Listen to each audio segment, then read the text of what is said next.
Hello friends, आप सबका आपके अपने चैनल कोविल लेक्चर्स में एक बार फिर से स्वागत है। तो कैसे हो आप सब? उम्मीद करता हूं आप सब अच्छे होंगे और आप सबकी पढ़ाई भी अच्छी चल रही होगी। तो कक्षा 10 विज्ञान विषय के महत्वपूर्ण प्रश्न उत्तर की सीरीज में हमने आपके अध्याय 1 रासायनिक अभिक्रिया एवं समीकरण के भाग 1 में हमने इस चैप्टर के जितने भी शॉर्ट क्वेश्चन आंसर बन रहे थे उनको बहुत अच्छे से डिस्कस कर लिया था। उसी कड़ी में पार्ट 1 का ये भाग 2 है, जिसमें हम इस चैप्टर के जो लॉन्ग क्वेश्चन आंसर है, जो थोड़े बड़े बड़े प्रश्न हैं, उन प्रश्नों को डिस्कस करेंगे। अगर इस चैप्टर का भाग 1 आपने नहीं देखा है तो उसके लिंक वीडियो के डिस्क्रिप्शन में है, या फिर चैनल की प्लेलिस्ट पर जाकर आप उस क्लास को आराम से देख सकते हैं, जिसमें अध्याय 1 के अंतर्गत हमने महत्वपूर्ण अबशब्द, रिक्त स्थान वाले प्रश्न, मिलान चिन्ह वाले प्रश्न और एक शब्द या वाक्य में उत्तर वाले प्रश्नों को बहुत अच्छे से डिस्कस किया था। तो चलिए क्लास शुरू करते हैं। हम बात कर रहे हैं चैप्टर 1 के इंपॉर्टेंट लॉन्ग क्वेश्चन आंसर की। देखें, पहला प्रश्न आपके सामने दिया गया है कि ऊष्मासेपी अभिक्रिया किसे कहते हैं, एक उदाहरण लिखिए। ऊष्मासेपी अभिक्रिया की पहले परिभाषा लिखनी है और उसके बाद इसका एक उदाहरण बताना है। तो देखो, ऊष्मा और सेपी, सेपी का मतलब होता है बाहर निकलना, सेपन होना यानी बाहर निकलना। ठीक है,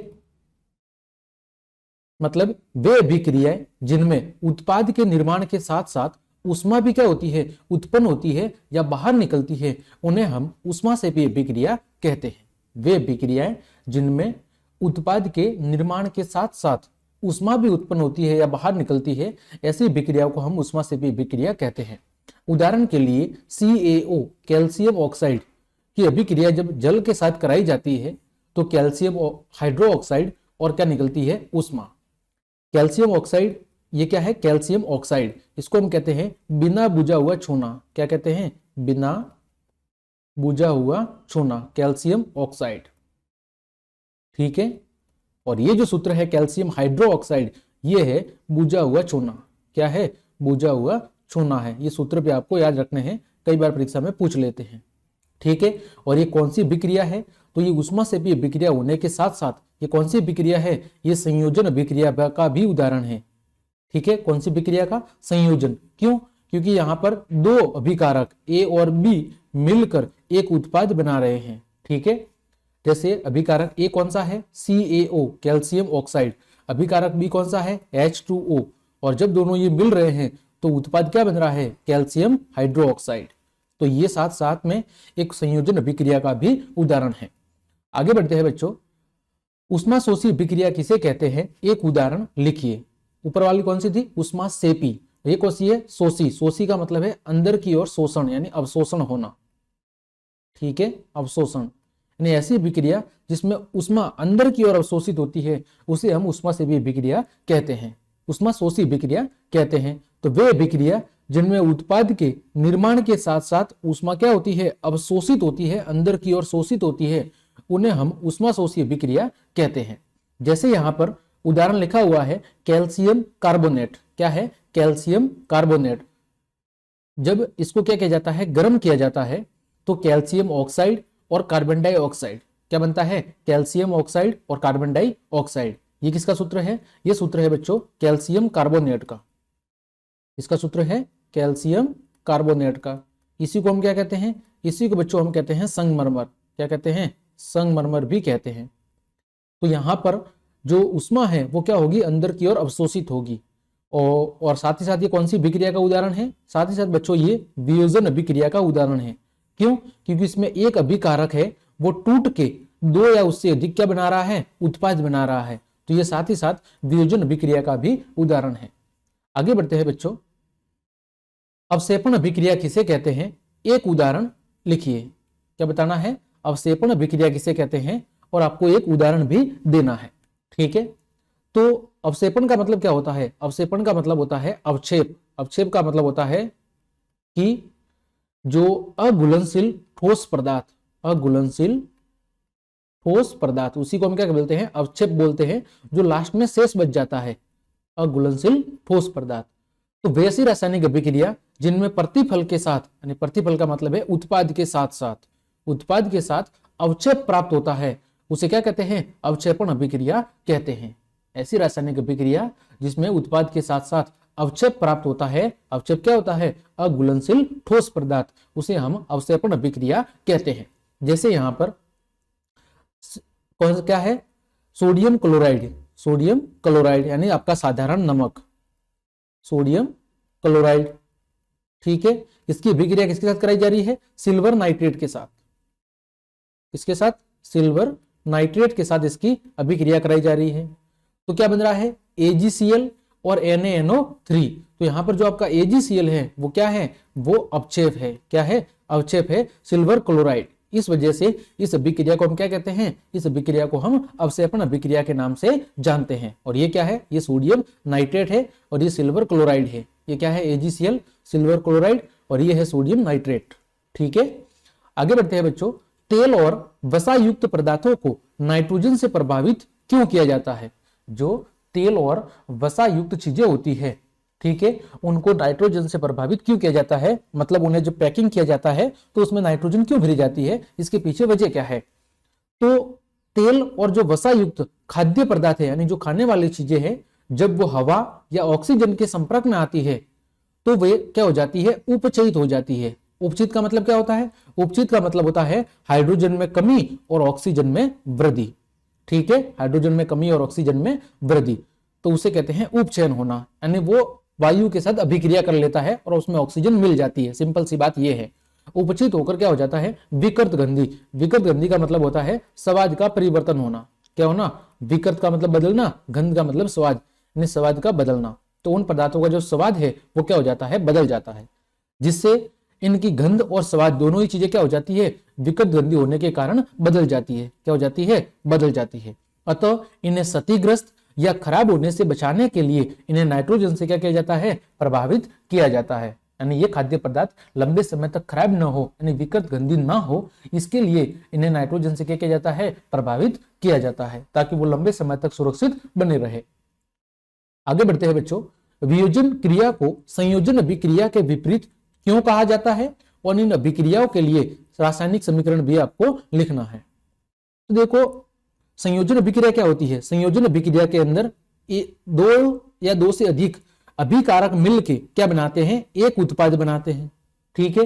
ये किसका उदाहरण है? संयोजन का, जिसमें दो या दो से अधिक अभिकारक या पदार्थ मिलकर एकल उत्पाद बनाते हैं। और वियोजन में क्या होता है? वियोजन में एकल अभिकारक टूट के दो या उससे अधिक क्या बनाता है? उत्पाद बनाता है। तो सिंपल सी बात है, दोनों एक दूसरे की क्या है? उल्टी है। संयोजन में अभिकारक जुड़ के एक पदार्थ बनाते हैं और वियोजन में अभिकारक टूट के दो या उससे अधिक पदार्थ बनाते हैं। अतः ये एक दोनों की क्या है? एक दूसरे की विपरीत अभिक्रिया है। जैसे उदाहरण यहां पर वियोजन अभिक्रिया का, CaCO3 कैल्शियम कार्बोनेट है, ये अकेला अभिकारक है, ठीक है। जब ये टूटेगा तो दो उत्पाद बना रहा है, ठीक है। वही संयोजन में क्या है? ये दोनों अभिकारक है और ये मिलके क्या बना रहे हैं? एक उत्पाद बना रहे हैं, जैसा मैंने इधर ऊपर समझाया है। अतः ये दोनों क्रियाएं एक दूसरे के विपरीत कही जाती है। देखो, संयोजन का मतलब क्या होता है? संयोजन का मतलब होता है जुड़ना, ठीक है। इसमें दो अभिकारक जुड़ के एक पदार्थ बनाते हैं। और वियोजन का बच्चों मतलब क्या होता है? टूटना। इसमें क्या होता है? एक अभिकारक टूट के दो या उससे अधिक उत्पाद बनाता है। इस वजह से दोनों अभिक्रियाओं को एक दूसरे के विपरीत कहा जाता है। आगे बढ़ते हैं बच्चों। सोडियम को मिट्टी के तेल या केरोसिन में डुबोकर क्यों रखा जाता है? यह प्रश्न काफी इंपॉर्टेंट है और कई बार परीक्षाओं के अंदर पूछा भी गया है। तो आप सब जानते हैं कि सोडियम और साथ ही साथ कभी कभार पूछा जाता है पोटेशियम। पोटेशियम भी क्या है? सोडियम और पोटेशियम दोनों अधिक क्रियाशील धातु है, बहुत ज्यादा सक्रिय धातु है, बहुत ज्यादा अभिक्रियाशील धातु है। यह आसानी से किसी के भी साथ क्या कर लेती है? अभिक्रिया कर लेती है। यह तीव्रता से साधारण ताप पर जल अथवा वायु में उपस्थित नमी जल वाष्प से क्रिया करके हाइड्रोजन गैस को क्या करती है? मुक्त करती है। जैसे ही सोडियम या पोटेशियम जैसी धातु है वो जल या वायु के संपर्क में आती है तो उसमें उपस्थित जो नमी होती है उस नमी से क्रिया करके हाइड्रोजन गैस क्या करती है? उत्पन्न करती है। और मुक्त हुई जो हाइड्रोजन गैस है वो तुरंत ही क्या पकड़ लेती है? आग पकड़ लेती है।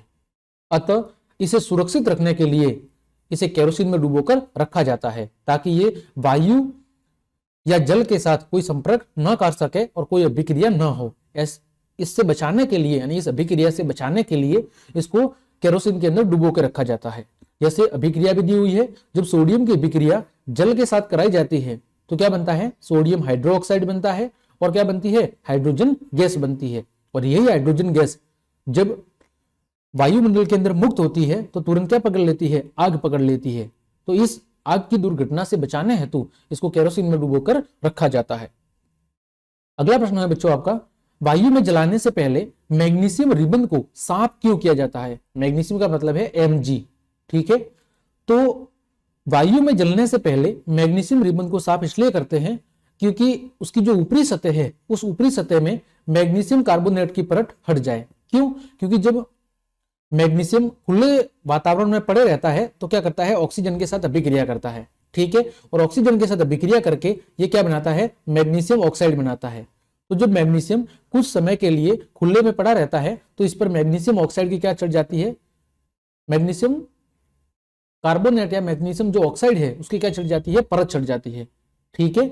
मैग्नीशियम ऑक्साइड या मैग्नीशियम कार्बोनेट की क्या हो जाती है, इसके ऊपर परत चढ़ जाती है। साथ ही साथ जो धूल कण वगैरह हैं उसके ऊपर जम जाते हैं, वो भी साफ हो जाए, इसीलिए मैग्नीशियम की सतह हवा के प्रत्येक संपर्क में आसानी से क्या हो सके, जल सके। यानी सिंपल सी बात है कि मैग्नीशियम रिबन जब जलेगा तो ये क्या बनाएगा, मैग्नीशियम ऑक्साइड बनाएगा। क्या बनाएगा, मैग्नीशियम ऑक्साइड। अब मैग्नीशियम रिबन को जलाने से पहले साफ किया जाता है। तो साफ करने की वजह क्या है, साफ करने की वजह यह है कि जब मैग्नीशियम कुछ समय के लिए खुले में पड़ा रहता है तो उसकी ऊपरी जो सतह है वहां पर मैग्नीशियम कार्बोनेट की क्या चढ़ जाती है, परत चढ़ जाती है। और उसके ऊपर जो धूल कण गंदगी वगैरह जमा हो जाती है वो क्या हो जाए, रिबन को घिसने से क्या हो जाती है, साफ हो जाती है, ताकि जो मैग्नीशियम की प्रत्येक सतह है वो हवा के संपर्क में आए और उसे आसानी से अभिक्रिया कर सके और जल सके। इस वजह से वायु में जलाने से पहले मैग्नीशियम रिबन को साफ किया जाता है, ठीक है। अगला, रेडॉक्स अभिक्रिया किसे कहते हैं, एक उदाहरण दीजिए। तो रेडॉक्स अभिक्रिया का मतलब क्या है, ऐसी अभिक्रिया जिसमें उपचयन और अपचयन दोनों क्रिया होती है उसे हम रेडॉक्स रिएक्शन कहते हैं। ऐसी अभिक्रिया जिसमें उपचयन और अपचयन दोनों ही प्रकार की क्रिया होती है उसे हम रेडॉक्स अभिक्रिया कहते हैं। दूसरे शब्दों में कहें, ऐसी अभिक्रिया जो दोनों दिशाओं में संपन्न होती है, ठीक है, बाएं से दाएं भी और दाएं से बाएं भी, उसे हम रेडॉक्स अभिक्रिया कहते हैं। जैसे उदाहरण दिया हुआ है, कॉपर ऑक्साइड प्लस हाइड्रोजन, क्या बनेगा, कॉपर अलग हो जाएगा और जल बनेगा, ठीक है। तो यहां पर क्या हो रहा है, देखो कॉपर ऑक्साइड के साथ पहले ऑक्सीजन जुड़ी हुई थी, यहाँ पे ऑक्सीजन क्या हो रही है, हट रही है। यानी यहाँ पर कॉपर ऑक्साइड का क्या हो रहा है, अपचयन हो रहा है, क्योंकि यहाँ पर ऑक्सीजन में क्या हो रही है, कमी हो रही है। और जो हाइड्रोजन है, हाइड्रोजन का क्या हो रहा है, हाइड्रोजन का बच्चों उपचयन हो रहा है। क्या हो रहा है, उपचयन हो रहा है, क्योंकि यहाँ पर ऑक्सीजन क्या हो रही है, हाइड्रोजन के अंदर ऑक्सीजन जुड़ रही है। तो इसमें अपचयन और उपचयन दोनों क्रिया एक साथ हो रही है, अतः ऐसी अभिक्रिया को हम रेडॉक्स अभिक्रिया कहते हैं। इसी का दूसरा नाम है उपचयन अपचयन अभिक्रिया। दूसरा नाम क्या है, उपचयन अपचयन अभिक्रिया, ठीक है बच्चों। चलिए आगे बढ़ते हैं। सिल्वर क्लोराइड को गहरे रंग की बोतल में क्यों रखा जाता है। सिल्वर क्लोराइड का मतलब है AgCl, इसको गहरे रंग की बोतल में क्यों रखा जाता है। तो जो सिल्वर क्लोराइड है वो सूर्य के प्रकाश के संपर्क में क्या हो जाता है, अपघटित हो जाता है। मतलब क्या है, जब AgCl, ठीक है, सूर्य के प्रकाश में संपर्क में आता है, सूर्य के प्रकाश में, तो यहां पर क्या बनता है, Ag+Cl2। तो यहां पर एक इसमें क्लोरीन के गैस के रूप में क्या हो जाता है, क्लोरीन के रूप में क्या हो जाता है, अपघटित हो जाता है। और इसी वजह से सिल्वर क्लोराइड को गहरे रंग की बोतल में रखा जाता है, ताकि ये सूर्य के प्रकाश के संपर्क में नहीं आए और इसका अपघटन नहीं हो। और इसी वजह से क्या किया जाता है, इसे गहरे रंग की बोतल में रखा जाता है, ठीक है। ये बोलत नहीं है, बोतल है, गलती से प्रिंट हो गया है, ठीक। आगे बढ़ते हैं। आलू चिप्स के पैकेट को नाइट्रोजन से प्रभावित क्यों किया जाता है। अभी हमने पीछे देखा था, वही कारण यहां पर है कि जो नाइट्रोजन गैस है वो कैसे होती है, रंगहीन, गंधहीन और स्वादहीन गैस होती है। नाइट्रोजन गैस की विशेषता क्या है कि ये रंगहीन, गंधहीन और स्वादहीन होती है। और ये गैस खाद्य पदार्थों के साथ जल्द रिएक्ट नहीं करती, यानी आसानी से अभिक्रिया नहीं करती है। साथ ही साथ यह बैक्टीरिया और दूसरे कीटाणुओं को बढ़ने से भी क्या रोकती है, बढ़ने से भी रोकती है। यह बैक्टीरिया और दूसरे कीटाणुओं को बढ़ने या पनपने से रोकती है, अतः इसे चिप्स के पैकेटों के अंदर भरा जाता है, ठीक है, यानी वो आलू चिप्स है वो विकृत गंदी ना हो, वो खराब ना हो, उसको लंबे समय तक सुरक्षित रखने के लिए उसमें नाइट्रोजन गैस भरी जाती है। अगला प्रश्न है बच्चों, रासायनिक समीकरणों को संतुलित करना क्यों आवश्यक है? रासायनिक समीकरणों को संतुलित करना क्यों आवश्यक है? तो जिस रासायनिक समीकरण में अभिकारकों और उत्पादों के कुल द्रव्यमान समान हो उसे हम क्या कहते हैं? उसे हम रासायनिक समीकरण कहते हैं। एक संतुलित रासायनिक समीकरण कहते हैं। संतुलित रासायनिक समीकरण में क्या होता है? जितनी अभिकारकों की परमाणु संख्या होती है उतनी की उतनी किसकी होती है? उत्पादों की परमाणु संख्या होती है। अभिकारकों की परमाणु संख्या बराबर उत्पादों की परमाणु संख्या, उसे हम क्या कहते हैं? उसे हम संतुलित रासायनिक समीकरण कहते हैं, क्योंकि इसके द्वारा हम न केवल समीकरण की वास्तविक जानकारी प्राप्त कर सकते हैं बल्कि अभिकारकों और उत्पादों की वास्तविक संख्या की जानकारी भी प्राप्त कर सकते हैं। और संतुलित करना क्यों जरूरी है? क्योंकि जब हम एक रासायनिक समीकरण को संतुलित करते हैं तो उस समीकरण की वास्तविक जानकारी के साथ साथ हम अभिकारकों और उत्पादों की वास्तविक संख्या, उनका परमाणु द्रव्यमान आदि चीजों की गणना आसानी से कर सकते हैं। इस वजह से किसी भी रासायनिक समीकरण को संतुलित करना क्या होता है? जरूरी होता है। आगे बढ़ते हैं बच्चों, पदार्थ के द्रव्यमान संरक्षण के नियम को लिखिए। क्या होता है जब लोह चूर्ण पर तनु हाइड्रोक्लोरिक अम्ल को डाला जाता है? तो बच्चों, द्रव्यमान संरक्षण का नियम क्या कहता है कि जो रासायनिक परिवर्तन है उसमें द्रव्यमान को न तो उत्पन्न किया जा सकता है और न ही द्रव्यमान को नष्ट किया जा सकता है। रासायनिक अभिक्रिया या परिवर्तन में द्रव्यमान न तो उत्पन्न हो सकता है और न ही नष्ट हो सकता है, उसको केवल एक रूप से दूसरे रूप में क्या कर सकते हैं? बदल सकते हैं। इसे ही कहते हैं द्रव्यमान संरक्षण का नियम। उदाहरण के लिए मोमबत्ती, जल आदि, ठीक है, ये द्रव्यमान संरक्षण के नियम हैं। मतलब क्या हुआ? देखो मैं पहले बताता हूं इधर। जैसे ये मैंने अभिक्रिया करवाई ए और बी, और क्या बना? ए बी बना। समझ लीजिए ए का द्रव्यमान कितना था? 5 ग्राम, बी का द्रव्यमान कितना था? 10 ग्राम। और जब ये दोनों मिलकर बनेंगे तो उत्पाद का जो द्रव्यमान है वो कितना होगा? 15 ग्राम होगा। तो जितना पहले था अभिक्रिया से द्रव्यमान, उतना का उतना द्रव्यमान अभिक्रिया के बाद भी रहेगा। इसे ही कहते हैं हम द्रव्यमान संरक्षण का नियम। ठीक है, अब अभिक्रिया है लोह चूर्ण पर तनु हाइड्रोक्लोरिक अम्ल। तो लोह चूर्ण का मतलब है फेरस। फेरस के ऊपर जब हम किसकी अभिक्रिया कराते हैं? तनु हाइड्रोक्लोरिक अम्ल की अभिक्रिया करवाते हैं फेरस के साथ में, तो क्या बनता है? तो बनता है आपका फेरस क्लोराइड यानी आयरन क्लोराइड। और कौन सी गैस निकलती है? आपकी हाइड्रोजन गैस बाहर निकलती है। जब लोह चूर्ण पर तनु हाइड्रोक्लोरिक अम्ल को डाला जाता है तो हाइड्रोजन गैस और आयरन सल्फाइड या आयरन क्लोराइड या फेरस क्लोराइड का क्या होता है? निर्माण होता है। ठीक है,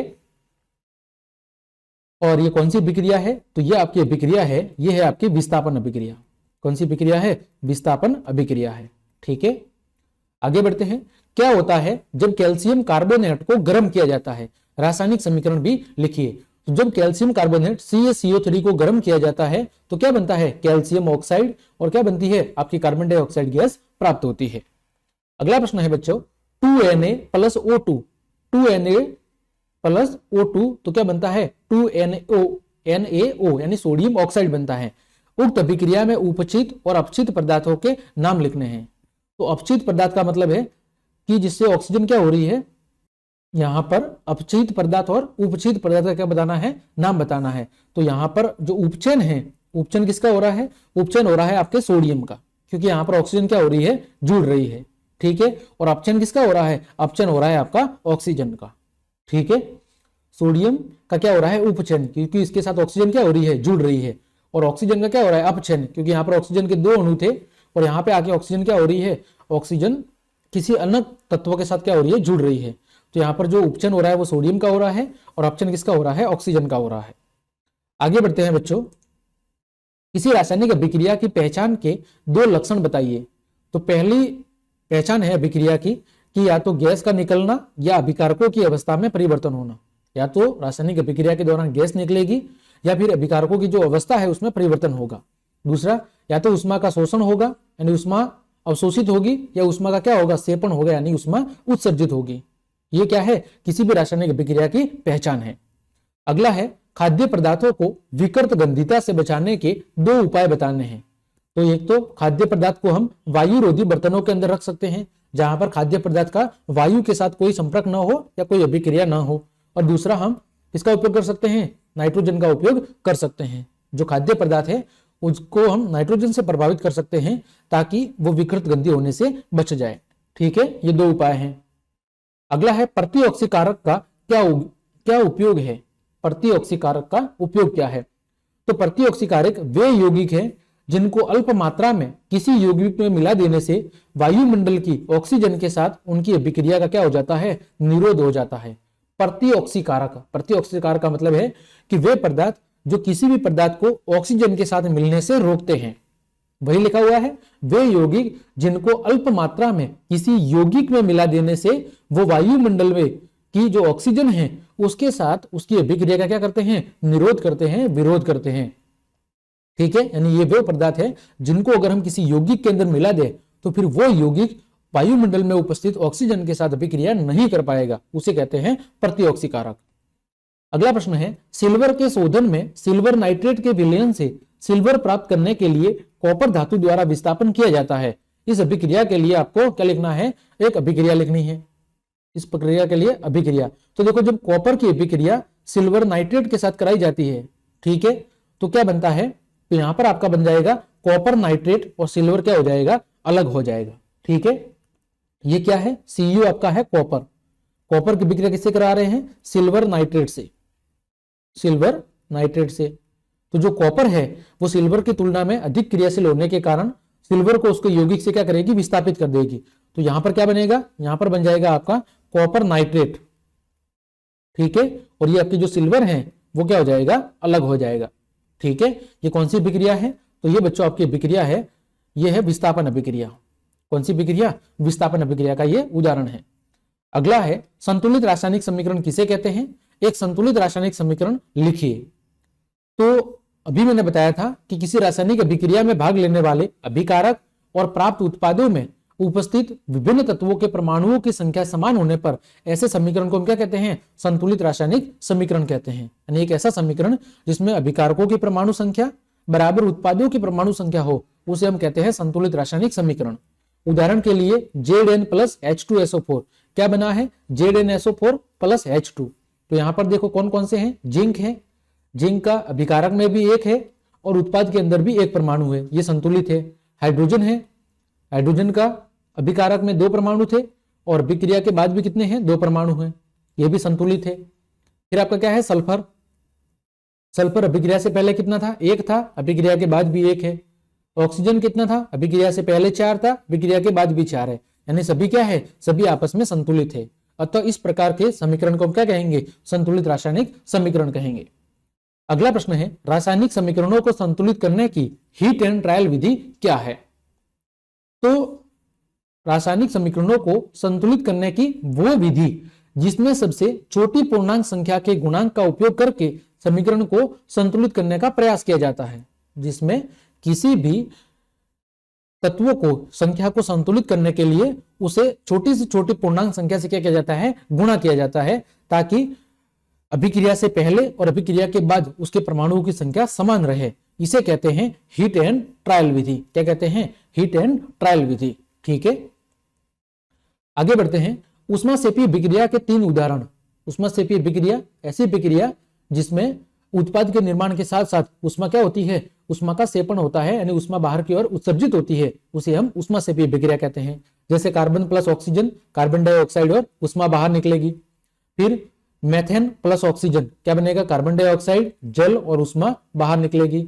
फिर नाइट्रोजन प्लस हाइड्रोजन क्या बनेगा? अमोनिया और ऊष्मा क्या होगी? बाहर निकलेगी। अगला प्रश्न है, विकृत गंधिता किसे कहते हैं और खाद्य पदार्थों को इससे बचाने हेतु कौन सी प्रक्रिया अपनाई जाती है?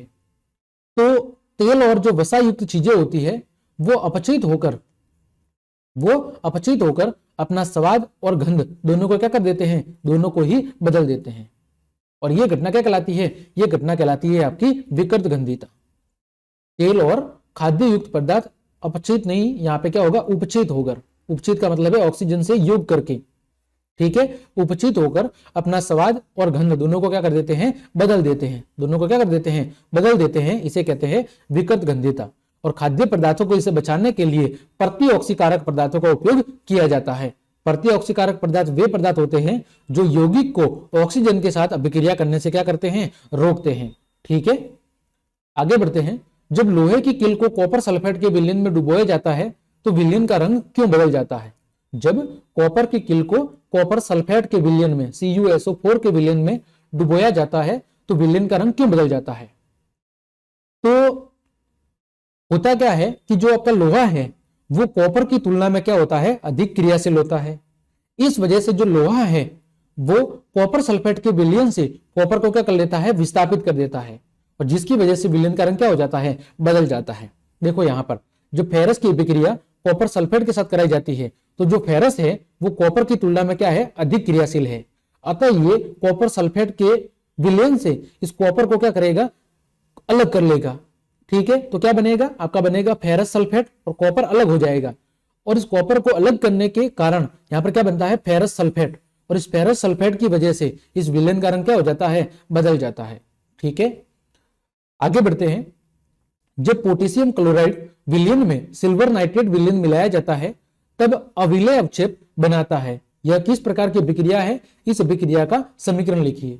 तो देखो जो पोटेशियम क्लोराइड KCl, इसकी अभिक्रिया जब सिल्वर नाइट्रेट AgNO3 के साथ कराई जाती है तो क्या बनता है, AgCl बनता है, और क्या बनता है, पोटेशियम नाइट्रेट बनता है। तो यहां पर जो AgCl है ये क्या है, ये आपका अवक्षेप है। ठीक है, तो अवक्षेप बनने के कारण इस अभिक्रिया का जो नाम है, इस अभिक्रिया का नाम क्या है, अवक्षेपण अभिक्रिया। क्या नाम है, अवक्षेपण अभिक्रिया इस अभिक्रिया का नाम है। अगला, ऊष्माशोषी और ऊष्माक्षेपी में वर्गीकृत कीजिए। सल्फ्यूरिक अम्ल, सल्फ्यूरिक अम्ल का मतलब है H2SO4, इसका जब तनुकरण किया जाता है, ठीक है, तो ऐसी स्थिति में क्या होती है, ऊष्मा बाहर निकलती है। ठीक है, तो ये कौन सी प्रक्रिया होगी, ऊष्माक्षेपी। फिर भोजन का पाचन, ये भी कौन सी प्रक्रिया है, ऊष्माक्षेपी, क्योंकि इसमें ऊष्मा बाहर निकलती है। फिर जल का वाष्पीकरण, ये कौन सी प्रक्रिया है, ऊष्माशोषी प्रक्रिया है, इसमें ऊष्मा है वो अंदर की ओर अवशोषित होती है। अगला प्रश्न है, किसी पदार्थ X के विलयन का उपयोग सफेदी करने के लिए किया जाता है। अब सफेदी करने के लिए किसका उपयोग किया जाता है, कैल्शियम ऑक्साइड का। सूत्र क्या है, CaO, साधारण नाम क्या है, बिना बुझा हुआ चूना, और इसकी जल के साथ अभिक्रिया। तो जब कैल्शियम ऑक्साइड की जल के साथ अभिक्रिया कराई जाती है तो क्या बनता है, कैल्शियम हाइड्रोक्साइड। इसी को क्या कहते हैं, इसी को बच्चों हम कहते हैं बुझा हुआ चूना। क्या कहते हैं, बुझा हुआ चूना। और साथ में क्या होती है, साथ में ऊष्मा बाहर निकलती है। ठीक है, आगे बढ़ते हैं। दिए गए चित्र को देखकर प्रश्नों के उत्तर दीजिए। यहां पर एक बीकर है, इसमें क्या भरा हुआ है, कैल्शियम ऑक्साइड। क्या मिल रहा है, जल। ठीक है, तो इस अभिक्रिया में किस यौगिक का निर्माण किया होता है, किस यौगिक का निर्माण होता है। तो अभी मैंने बताया जब कैल्शियम ऑक्साइड की अभिक्रिया जल के साथ होती है, कैल्शियम ऑक्साइड की अभिक्रिया जल के साथ होती है तो क्या बनता है, कैल्शियम हाइड्रोक्साइड बनता है। तो क्या बनेगा, कैल्शियम हाइड्रोक्साइड। इस अभिक्रिया का समीकरण लिखना है। समीकरण क्या होगा, समीकरण लिखिए। तो समीकरण ये मैंने बता दिया, कैल्शियम ऑक्साइड प्लस जल क्या बनेगा, कैल्शियम हाइड्रोक्साइड प्लस ऊष्मा क्या होगी, ऊष्मा आपकी बाहर निकलेगी। ठीक है, तो ये कौन सी अभिक्रिया होगी, ये आपकी ऊष्माक्षेपी अभिक्रिया होगी। अगला है, जब चूने के पानी में कार्बन डाइऑक्साइड गैस को प्रवाहित किया जाता है तब चूने का पानी दूधिया हो जाता है, क्यों। तो जब चूने के पानी के अंदर कार्बन डाइऑक्साइड गैस प्रवाहित की जाती है तो यह कैल्शियम कार्बोनेट के बनने के कारण उसका रंग कैसा हो जाता है, दूधिया हो जाता है। ठीक है, कैल्शियम हाइड्रोक्साइड की अभिक्रिया जब कार्बन डाइऑक्साइड के साथ कराई जाती है, यानी कैल्शियम हाइड्रोक्साइड के अंदर जब कार्बन डाइऑक्साइड को प्रवाहित किया जाता है तो क्या बनता है, कैल्शियम कार्बोनेट बनता है, और इसकी वजह से चूने के पानी का जो रंग है वो कैसा हो जाता है, वो दूधिया हो जाता है। अगला प्रश्न है आपका बच्चों, लेड नाइट्रेट, लेड नाइट्रेट का मतलब है PbNO3 का तापीय वियोजन करने पर भूरे रंग का धुआं उत्सर्जित होता है। यह भूरे रंग का धुआं कौन से यौगिक का है, और अभिक्रिया का समीकरण लिखिए। तो देखो जब लेड नाइट्रेट की अभिक्रिया, लेड नाइट्रेट क्या जाता है, तापीय वियोजन, यानी इसको जब गर्म किया जाता है तो क्या हो जाता है, ये अपने उत्पाद के अंदर टूट जाता है। ठीक है, लेड नाइट्रेट को जब गर्म किया जाता है तो ये उत्पाद के अंदर टूट जाता है। क्या बनता है, लेड ऑक्साइड, फिर क्या बनता है, नाइट्रोजन डाइऑक्साइड, और क्या बनती है, ऑक्सीजन। तो जो भूरे रंग का धुआं है वो किसकी वजह से होता है, वो होता है नाइट्रोजन डाइऑक्साइड की वजह से, इसकी वजह से। ठीक है, नाइट्रोजन डाइऑक्साइड की वजह से भूरे रंग का क्या होता है, धुआं उत्सर्जित होता है। अवक्षेपण अभिक्रिया क्या है, उदाहरण देकर समझाइए। अभी मैंने कुछ समय पहले ही बताया था, जब दो विलयनों के बीच रासायनिक अभिक्रिया के फलस्वरूप किसी सवेत ठोस पदार्थ यानी किसी अवक्षेप का निर्माण होता है और वो ठोस पदार्थ जल में कैसा हो, अविलय हो, तो ऐसी रासायनिक अभिक्रिया को हम अवक्षेपण अभिक्रिया कहते हैं। जैसे Na2SO4 की विक्रिया जब बेरियम क्लोराइड के साथ कराई जाती है तो बेरियम सल्फेट और क्या बनता है, सोडियम क्लोराइड। ठीक है, तो यहां पर जो बेरियम सल्फेट है वो क्या होता है, वो आपका अवक्षेप होता है। ठीक है, कैसा होता है, अवक्षेप होता है, अतः इस अभिक्रिया को अवक्षेपण अभिक्रिया कहते हैं। अगला है फेरस सल्फेट। फेरस सल्फेट का मतलब है FeSO4 के विलय के क्रिस्टल को गर्म करने पर रंगहीन अभिलाक्षणिक विशिष्ट गंध वाली गैस निकलती है। इस रासायनिक अभिक्रिया का प्रकार और रासायनिक समीकरण लिखो। तो फेरस सल्फेट के क्रिस्टल को जब हम गर्म करते हैं तो फेरस सल्फेट होता है, फेरस सल्फेट के जो क्रिस्टल है वो पानी को खो देते हैं और उनका रंग क्या हो जाता है, रंग का उनका बदल जाता है। जो फेरस सल्फेट के क्रिस्टल होते हैं वो अपने अंदर से पानी को क्या कर देते हैं, खो देते हैं, निकाल देते हैं और उनका रंग क्या हो जाता है, बदल जाता है। तो फेरस सल्फेट को जब गर्म किया जाता है तो क्या बनता है, फेरस ऑक्साइड प्लस SO2 और SO3। ठीक है, तो ये कौन सी अभिक्रिया है, ये आपकी वियोजन अभिक्रिया है, क्योंकि इसमें एक अभिकारक टूटकर दो या दो से अधिक क्या बना रहा है, उत्पाद बना रहा है। ठीक है, और उसके बाद क्या बनता है, Fe2O3 फेरिक ऑक्साइड, ठीक है, SO2 और SO3। और ये जो SO2 है ये कौन सी गैस होती है, ये आपकी रंगहीन गैस होती है। कैसी गैस होती है, रंगहीन गैस होती है। अगला है निम्न अभिक्रिया में उपचित और अपचित पदार्थों के आपको क्या बताने हैं, नाम बताने हैं। तो इस अभिक्रिया में देखो कॉपर ऑक्साइड का क्या हो रहा है, अपचयन हो रहा है क्योंकि ऑक्सीजन में कमी हो रही है, और हाइड्रोजन का क्या हो रहा है, उपचयन हो रहा है क्योंकि ऑक्सीजन में वृद्धि हो रही है। इसी तरह यहाँ पर जिंक ऑक्साइड का क्या हो रहा है, अपचयन हो रहा है, और कार्बन का क्या हो रहा है, उपचयन हो रहा है। उपचयन में क्या होता है, उपचयन में हाइड्रोजन में क्या होती है, कमी होती है, और ऑक्सीजन में क्या होती है, वृद्धि होती है। वही अपचयन में क्या होता है, हाइड्रोजन में वृद्धि होती है और ऑक्सीजन में क्या होती है, कमी होती है। अगला, जल के वैद्युत अपघटन में एनोड और कैथोड पर मुक्त होने वाली गैसों के नाम। तो एनोड पर कौन सी गैस मुक्त होती है, ऑक्सीजन। कैथोड पर कौन सी मुक्त होती है, हाइड्रोजन।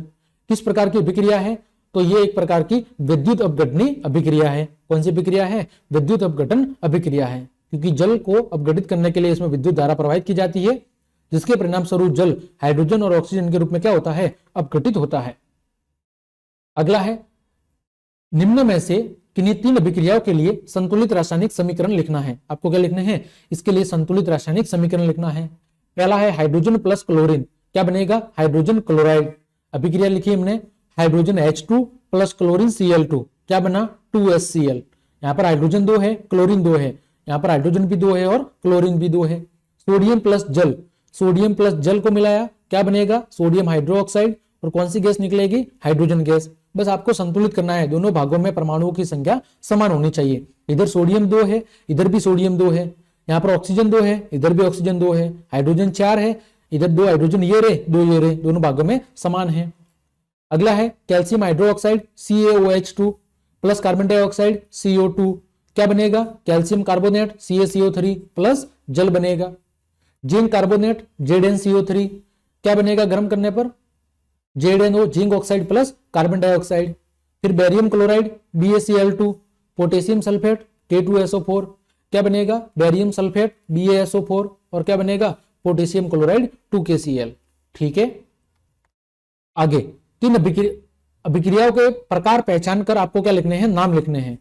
देखो पहली अभिक्रिया कौन सी है, A प्लस B, क्या बन रहा है, AB, कौन सी अभिक्रिया है, संयोजन अभिक्रिया। दूसरी अभिक्रिया कौन सी है, AB टूट रहा है A plus B plus C में, ठीक है, कौन सी अभिक्रिया है, वियोजन।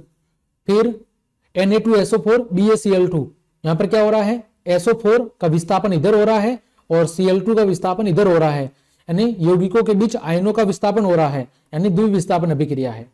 यहां पर क्या हो रहा है, फेरस है वो कॉपर को उसके यौगिक से क्या कर रहा है, विस्थापित कर रहा है सल्फेट को। तो ये कौन सी अभिक्रिया है, ये आपकी विस्थापन अभिक्रिया है।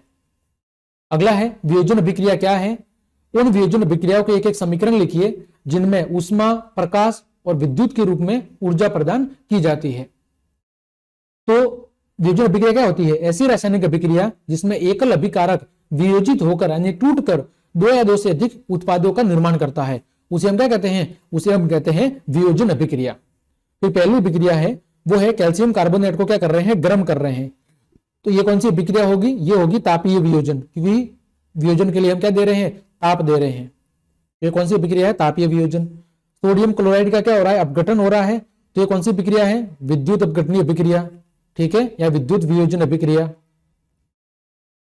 फिर AgCl किसमें टूट रहा है, Ag और Cl2 में। ये कौन सी अभिक्रिया है, प्रकाश अपघटनीय अभिक्रिया, प्रकाश अपघटनीय अभिक्रिया।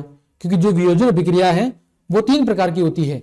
एक ऊष्मीय वियोजन, जब हम प्रकाश जो अभिकारक है उसको वियोजित करने के लिए क्या देते हैं, उष्मा देते हैं, ताप देते हैं। दूसरा विद्युत वियोजन, ठीक है, इसमें क्या करते हैं, किसी अभिकारक को वियोजित करने के लिए उसमें विद्युत धारा प्रवाहित करते हैं। और तीसरी कौन सी होती है, प्रकाश अपघटनीय या प्रकाशीय वियोजन अभिक्रिया।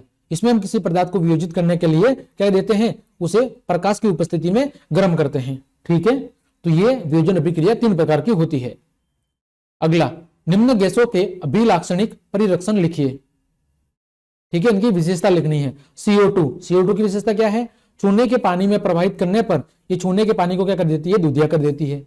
ऑक्सीजन, यह ज्वाला की तीव्रता में वृद्धि करती है और यह ऐसा किसकी वजह से होता है, ऐसा ऑक्सीजन की वजह से होता है, यानी आग लगाने में सहायक होती है। हाइड्रोजन गैस, जलती हुई हाइड्रोजन के पास ले जाने पर, यानी जलती ज्वाला हाइड्रोजन के पास ले जाने पर उसमें कैसे आती है, पॉप साउंड यानी फटफट की ध्वनि आती है। और SO2 ये कैसी गैस है, ये सल्फर डाइऑक्साइड गैस है। ये कैसी गैस है, रंगहीन गैस होती है। अगला, संतुलित और कंकाली रासायनिक समीकरण में अंतर स्पष्ट कीजिए।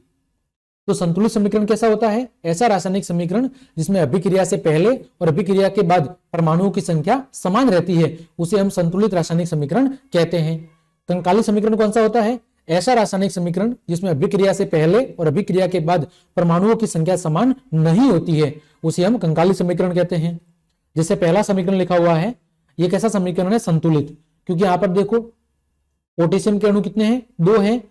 यहां पर पोटेशियम के अणु 2 है अभिक्रिया से पहले, क्लोरीन के अणु भी 2 है और ऑक्सीजन के अणु भी 2 है। अभिक्रिया के बाद भी देखो पोटेशियम के अणु 2 है, क्लोरीन के अणु 2 है और जो ऑक्सीजन के अणु हैं वो भी कितने हैं, ऑक्सीजन के अणु भी 2 है। अतः ये संतुलित समीकरण है। लेकिन यहां पर देखो, यहां पर यह समीकरण संतुलित नहीं है, क्योंकि देखो यहां पर जो NO3 है वो अभिक्रिया से पहले 1 ही था, लेकिन अभिक्रिया के बाद 2 हो रहे हैं। अतः ये समीकरण संतुलित नहीं है। और ये कौन सा समीकरण होगा, कंकाली समीकरण होगा। अगला है, जल के वैद्युत अपघटन में एक परतनली में एकत्रित गैस की मात्रा दूसरी से दोगुनी क्यों होती है, उस गैस का नाम बताइए।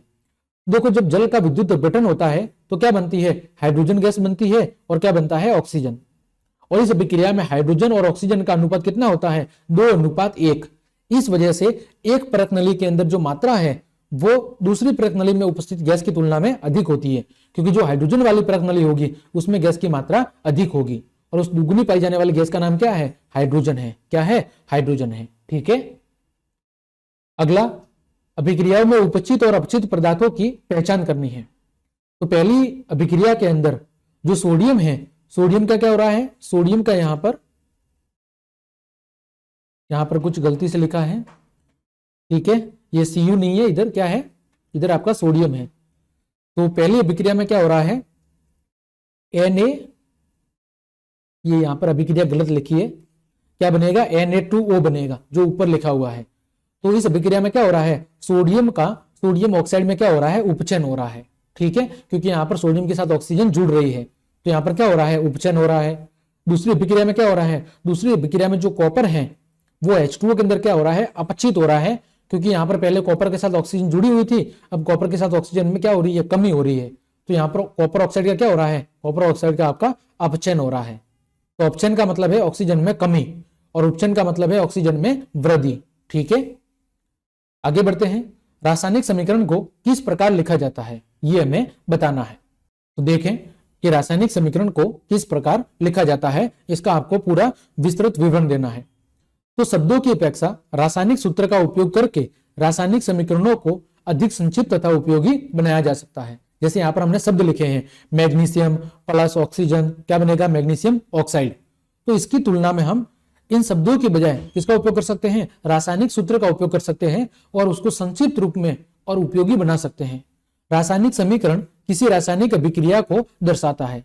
रासायनिक समीकरण किसी रासायनिक अभिक्रिया को दर्शाता है। जैसे मैग्नीशियम, ऑक्सीजन और तथा मैग्नीशियम ऑक्साइड के शब्द सूत्रों को यदि हम समीकरण के द्वारा क्या कर दे, प्रतिस्थापित कर दे, तो आपका जो समीकरण है वो बिल्कुल छोटा बन जाएगा। जैसे यहाँ पर हम मैग्नीशियम, ऑक्सीजन और मैग्नीशियम ऑक्साइड, इसको हमने मैग्नीशियम को Mg लिख दिया, ऑक्सीजन को O2 लिख दिया और मैग्नीशियम ऑक्साइड को क्या लिख दिया, MgO लिख दिया। तो इससे आपका समीकरण भी छोटा बन गया और ये समझने में भी उपयोगी है। तो तीर के निशान के बाईं ओर और दाईं ओर के तत्वों के परमाणुओं की संख्या की गिनती कर उनकी क्या करनी चाहिए, सबसे पहले तुलना करनी चाहिए। इन्हें रासायनिक समीकरण को लिखते समय हमें किन नियमों का ध्यान रखना चाहिए? तो सबसे पहले जो तीर का निशान होता है उसके बाईं तरफ हम अभिकारक लिखते हैं और तीर के निशान के दाईं तरफ हम क्या लिखते हैं, उत्पाद लिखते हैं। तो दोनों भागों में परमाणुओं की संख्या समान होनी चाहिए, पहला नियम।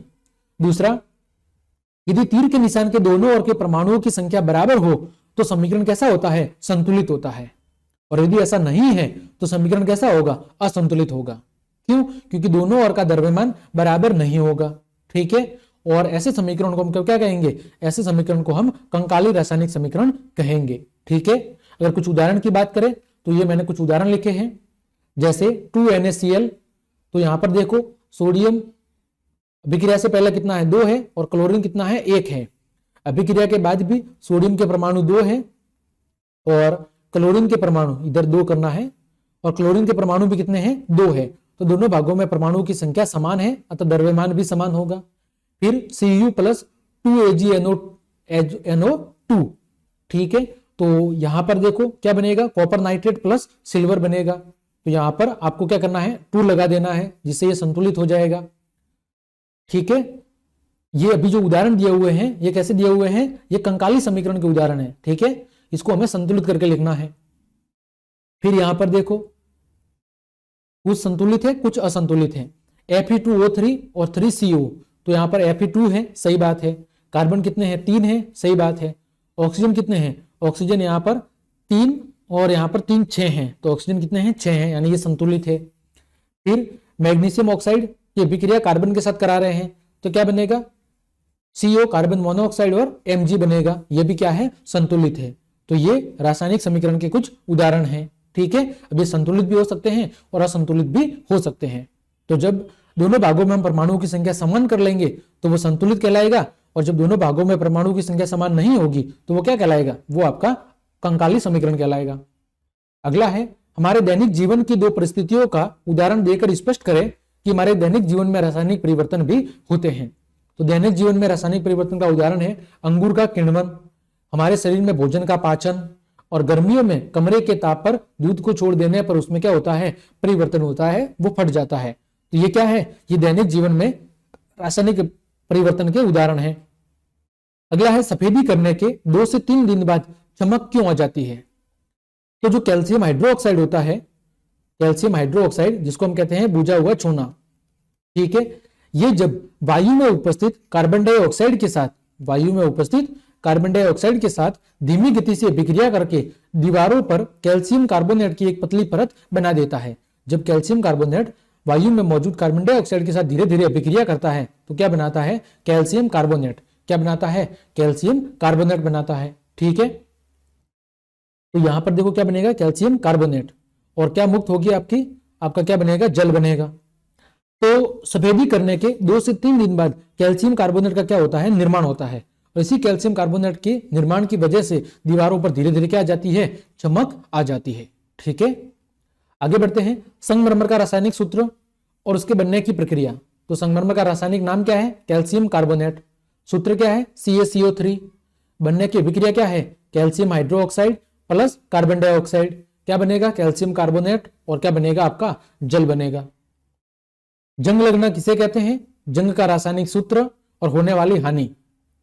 तो लोहे की बनी हुई जो नई वस्तुएं होते हैं वो क्या होती है, काफी चमकीली होती है, लेकिन कुछ समय के पश्चात उन पर लालिमा युक्त भूरे रंग की परत चढ़ जाती है, और इस भूरे रंग की परत को ही आमतौर पर हम क्या कहते हैं, लोहे पर जंग लगना कहते हैं। जंग का रासायनिक सूत्र क्या होता है, Fe2SO3 फिर XH2O। यहां पर जल के अणुओं की संख्या कितने भी हो सकती है। तो सूत्र क्या होता है, Fe2SO3.XH2O, और इसका रासायनिक नाम क्या है, जंग का रासायनिक नाम है हाइड्रेटेड आयरन ऑक्साइड। क्या है, हाइड्रेटेड आयरन ऑक्साइड। और ये कैसा होता है, भंगुर होता है, और समय के साथ ये धातु की सतह से क्या होता रहता है, पृथक होता रहता है, जिस कारण लोहे से बनी जो वस्तुएं हैं वो धीरे धीरे क्षतिग्रस्त या क्या हो जाती है, टूटना या नष्ट होना शुरू हो जाती है। ठीक है, आगे बढ़ते हैं। चूना समन का तात्पर्य क्या होता है? इस प्रक्रिया में सु की ध्वनि क्यों निकलती है और इससे संबंधित रासायनिक समीकरण लिखना है। तो जब चूने के अंदर जल मिलाया जाता है तो ये बुझे हुए चूने के अंदर बदल जाता है। इसे क्या कहते हैं? इसे कहते हैं चूना समन। और ये कौन सी प्रक्रिया है? ये उष्मा सेपीय प्रक्रिया है, जिसमें उष्मा बाहर निकलती है, जिसकी वजह से सु की क्या होती है? ध्वनि उत्पन्न होती है। अभिक्रिया क्या है? कैल्शियम ऑक्साइड बिना बुझा हुआ चूना, अभिक्रिया जल के साथ क्या बनेगा? कैल्शियम हाइड्रोक्साइड यानी बुझा हुआ चूना, और क्या निकलेगी? उष्मा बाहर निकलेगी। अगला प्रश्न है, पीतल और तांबे के बर्तनों में दही और खट्टे पदार्थ क्यों नहीं रखने चाहिए? तो पीतल और जो तांबे के बर्तन होते हैं उनमें दही और जो खट्टे पदार्थ हैं वो अम्लीय उपस्थिति के कारण धातुओं की सतह पर विषैले यौगिकों का क्या करते हैं? निर्माण करते हैं। क्योंकि जब धातु की अभिक्रिया अम्ल के साथ होती है तो क्या होता है? कुछ विषैले पदार्थों का निर्माण होता है। इसी वजह से इन खाद्य पदार्थों को ऐसे बर्तनों में नहीं रखना चाहिए, क्योंकि ये बनने वाले जो विषैले पदार्थ है ये हमारे शरीर के लिए नुकसानदायक होते हैं।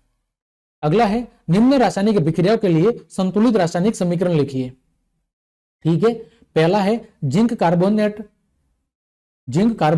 ठीक है। और जिंक कार्बोनेट को जब हम क्या कर रहे हैं? जिंक कार्बोनेट को जब हम